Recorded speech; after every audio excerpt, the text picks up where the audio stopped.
సంక్రాంతి సందడి అయిపోయింది. Box office దగ్గర కొన్ని సినిమాలు హిట్ అయినాయి, ఇంకొన్ని ఫట్ అయినాయి. ఇప్పుడు అందరి కళ్ళు నెక్స్ట్ బిగ్ సీజన్ సమ్మర్ 2026 మీద పడ్డాయి.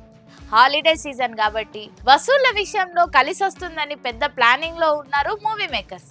కానీ టాలీవుడ్ సర్కిల్లో ఇప్పుడు ఒకటే టెన్షన్, ఒకటే కన్ఫ్యూజన్. అసలు సమ్మర్ రేసులో ఎవరుంటారు, ఎవరు తప్పుకుంటారు?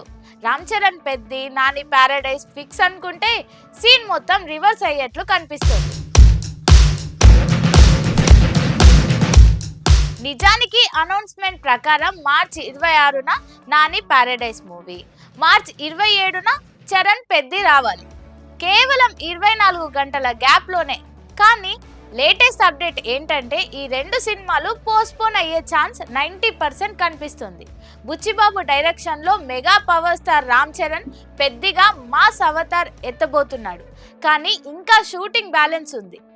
మరోవైపు సికింద్రాబాద్ బ్యాక్ డ్రాప్ లో శ్రీకాంత్ ఓదెలా ప్లాన్ చేసిన ప్యారడైజ్ మూవీ షూటింగ్ అసలు స్టార్టింగే లేట్ అయ్యింది. సో మార్చికి రావడం దాదాపు అసాధ్యం. ఇక పెద్ద సినిమా రిలీజ్ డేట్ మారితే ఆ ఎఫెక్ట్ పవన్ కళ్యాణ్ ఉస్తాద్ భగత్ సింగ్ మీద పడుతోంది. ఎందుకంటే ఈ రెండు సినిమాల మధ్య ఫైనాన్షియల్ లింకులు ఉన్నాయి. నిజానికి ఉస్తాద్ భగత్ సింగ్ సినిమా షూటింగ్ తో సహా డబ్బింగ్ పనులు కూడా కంప్లీట్ అయిపోయాయి. మేకర్స్ మాత్రం రిలీజ్ డేట్ ప్రకటించలేదు. ఉస్తాద్ భగత్ సింగ్ ప్రొడక్షన్ కంపెనీ పెద్ద సినిమాకు కూడా కొంతమేర ఫైనాన్స్ చేసినట్లు సమాచారం. అందుకే రిలీజ్ విషయంలో ఉస్తాద్ భగత్ సింగ్ టీం ఎలాంటి నిర్ణయం తీసుకోలేకపోతుంది. అలాగే మెగాస్టార్ చిరంజీవి విశ్వంబర కూడా మే నెలలో రిలీజ్ చేసేందుకు ప్లాన్ చేస్తున్నారని తెలిసింది. కానీ ఇప్పటికీ ఓ క్లారిటీ లేదు.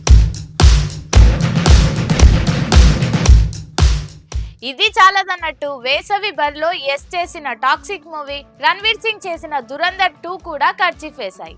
థియేటర్ల అడ్జస్ట్మెంట్ కూడా పెద్ద తలనొప్పిగా మారింది. అడ్విశేష్ చేసిన డెకాయిట్, నిఖిల్ స్వయంభూ కూడా లైన్ లో ఉన్నాయి. సో బాక్సాఫీస్ దగ్గర క్లాష్ అవ్వకుండా ఉండాలంటే ఎవరో ఒకరు తగ్గక తప్పదు.